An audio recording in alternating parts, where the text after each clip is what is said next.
अस्सलाम वालेकुम। हुसैन अब्बास तव्हांजी ख़िदमत में हाज़िर आहियां। कोरोना वायरस जे सबबि सॼी दुनिया लॉकडाउन आहे। ईअं ई सिंध जी पोज़ीशन बि उहा ई आहे त हुते कर्फ्यू आहे सिंध में ऐं सिंध लॉकडाउन आहे। इन खां सवाइ ॿियो को चारो बि कोन हो। पर अहम ॻाल्हि जेका आउं करणु पियो वञा उहा इहा आहे त सिंध जी जेका मईशत आहे उहा 0/0 आहे।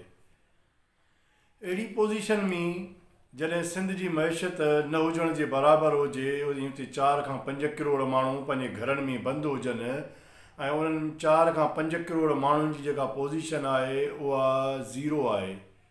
माना तक़रीबन 80% माण्हू सिंध जा जेके आहिनि उहे गुरबत ऐं गुरबत खां हेठि गुज़ारनि था।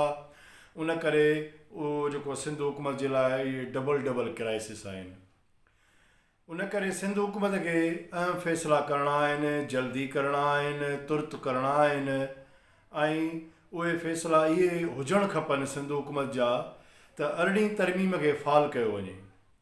10 सालनि खां 18वीं तरमीम लागू आहे, मुल्क जे अंदरि सूबनि वटि अख़्तियार आहिनि, पर सिंध उन 18वीं तरमीम जो को ख़ासि फ़ाइदो न वठी सघी आहे।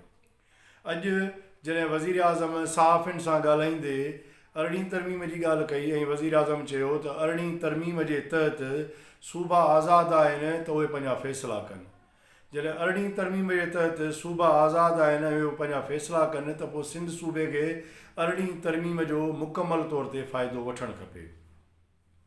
हिकिड़ी ॻाल्हि इहा त सिंध हुकूमत वफ़ाक़ सां माज़रत करे ऐं सिंध हुकूमत वफ़ाक़ जे जेको आहे ओगाड़ी करे थो, सिंध मां 70% ओगाड़ी करे थो टैक्स, उहो उनजो बंदि करणु खपे ऐं उहो सिंध हुकूमत डायरेक्टली उहा ओगाड़ी करे ऐं उहा पंहिंजे माण्हुनि ते सिधो सो ख़र्च करे। मईशत हिन वक़्तु वेही चुकी आहे, टैक्स ओगाड़ी तमामु न हुजण जे बराबरि थींदी, पर जेका बि थींदी उन जो सिधो सो फ़ाइदो सिंध जे अवाम खे पहुचंदो ऐं वफ़ाक़ सां सिंध हुकूमत इन मामले ते तमामु ब्लैक एंड वाइट ॻाल्हाए। छाकाणि त 18वीं तरमीम जे उन में उन जे नज़र में ऐं सिंध जी जेका मौजूदा हालात आहे कोरोना जे हवाले सां उन में ज़रूरी बणिजे थो सिंध हुकूमत खे त उहा वफ़ाक़ सां ॻाल्हाए। छाकाणि त सिंध जा जेके माण्हू आहिनि उन्हनि जी हालत ॾाढी ख़राबु आहे। उन खां ॿियो जेको आहे, जेके ऑयल गैस जूं जेके कंपनियूं आहिनि जंहिंमें PPL आहे, OGDCL आहे, पॉलिश आहे, या जेके ॿियूं कंपनियूं सिंध में कमु कनि थियूं, उन्हनि खां सिधी सही रॉयल्टी सिंध वठे ऐं उहा बि सिंध जे माण्हुनि ते डायरेक्टली सिधी सही ख़र्च करे। उन्हनि वसीलनि ते सिंध जो हक़ु आहे। सिंध हुकूमत इन में पंहिंजो जेको आहे सो मौक़िफ़ वाज़े करे, सिंध हुकूमत जेका सॼे मुल्क खे सप्लाई करे थी इन जी गैस जी, तेल जी, उन सप्लाई जी जेका रॉयल्टी आहे उहा सिंध हुकूमत डायरेक्ट ओगाड़ी करे। इन में को बि ऐब कोन्हे को। पाण 70 सालनि खां सॼे मुल्क जो भार पंहिंजे कुल्हे ते खयूं हलूं पिया ऐं असांजी पोज़ीशन इहा आहे जो असां वटि हिकु वेले जी मानी न आहे। त पोइ अहिड़ी सूरत हाल में सिंध पंहिंजा अहम फ़ैसिला छो न करे। ॿियो त जेके बंदरगाहूं आहिनि उन्हनि बंदरगाहुनि जो जेको टैक्स आहे उहो बि वफ़ाक़ ओगाड़े थो, जेको इहा सही सिधी हिकिड़ी ज़्यादती आहे जेका 70 सालनि खां थींदी पई अचे। पर हिन वक़्तु पाण मजबूर आहियूं, सिंध हुकूमत बंदरगाहनि जा जेके कंट्रोल आहिनि उहे बि सिधा सवा पाण संभाले ऐं उन जी जेका ओगाड़ी आहे टैक्स जी ऐं ॿियूं जेके ओगाड़ियूं आहिनि उहे बि सिधियूं सयूं सिंध हुकूमत करे।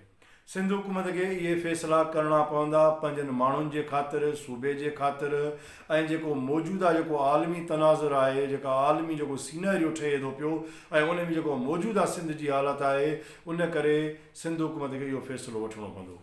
ॿियो सिंध हुकूमत खे अहम फ़ैसिलो इहो वठिणो आहे त जेके ॿियनि सूबनि जा 1-1.5 करोड़ माण्हू जेके सिंध में रहनि था पिया, मौजूदा पोज़ीशन में सिंध उन्हनि जी मेज़बानी नथी करे सघे। उन्हनि माण्हुनि खां माज़रत करे, सूबनि खां सिंध माज़रत करे, ब्लैक एंड वाइट माज़रत करे उन्हनि खे चवे त हिन मुसीबत ताईं उहे पंहिंजनि माण्हुनि खे वापसि वठी वञनि ऐं उन्हनि माण्हुनि खे बाइज़त सां तरीक़े सां असां उन्हनि जा मेज़बानी जा वॾा ड्रिघा फ़राइज़ अंजाम ॾिना आहिनि। हाणे उन्हनि जी वधीक मेज़बानी मौजूदा पोज़ीशन में नथी करे सघिजे। वरी जॾहिं हालात ठीकु थींदा त उन्हनि माण्हुनि खे उहे अची सघनि था। सिंध उहे बि यतीम खानो रहियो आहे, भला कंहिंखे अॼु ॾींहं ते कंहिं रोकियो त कोन्हे को। त सिंध हुकूमत इहे अहम फ़ैसिला करे। इहे सिंधी माण्हुनि जे हक़ में आहिनि, सिंध हुकूमत जे हक़ में आहिनि, सिंध जे सूबे जे हक़ में आहिनि। उन करे वज़ीर आज़म बि अॼु चई छॾियो आहे त 18वीं तरमीम तहत सूबा पंहिंजा फ़ैसिला पाण करे सघनि था, त पोइ छो न सिंध हुकूमत इहे फ़ैसिला करे। उन करे इहा जेका टैक्स जी उगाड़ी आहे, जेको ॿियनि सूबनि जा माण्हू जेके सिंध ते ॿाहिरि आहिनि उन्हनि जी मेज़बानी बि क़तई करे ऐं सॼो कंट्रोल पाण संभाले, रॉयल्टी सिधी सही पाण संभाले। ऐं सम्झां थो त सिंध हुकूमत खे इन मुतलिक़ जल्दी फ़ैसिलो करणु खपे। ऐं उमेदु कयां थो ऐं सिंध जा माण्हू बि सिंध हुकूमत खां इहा ई उमेदु कनि था त सिंध हुकूमत जेको आहे सो वफ़ाक़ सां इन ते तकिड़ो ॻाल्हाईंदो, जल्द ॻाल्हाईंदो ऐं जल्दी फ़ैसिला कंदो। ऐं हीअ जेका वॾी ख़तरनाक वबा आहे, इन खां बचण जो इहो ई तरीक़ो आहे त पाण जेके माण्हू घरनि में बंदि आहिनि 2-4 करोड़ माण्हू, उन्हनि जे लाइ राशन खपे थो, उन्हनि जे लाइ सहूलियतूं खपनि थियूं। अञा ताईं लाइट बि कान्हे का, सिंध जे माण्हुनि वटि लाइट कान्हे का। त उन करे सिंध हुकूमत वफ़ाक़ सां इन्हनि सभिनी मामलनि ते ॾाढो जल्दी ॻाल्हाए, तकिड़ो ॻाल्हाए ऐं इहा वक़्त जी अहम ज़रूरत आहे। ऐं उमेदु कयां थो त मुंहिंजी इहा जेका सलाह आहे, जेको इहो मशवरो आहे मुंहिंजो, इनखे सिंध हुकूमत इंतिहाई संजीदगीअ सां वठंदी ऐं इन ते अमल कराइण जे लाइ जल्दी वॾा फ़ैसिला कंदी।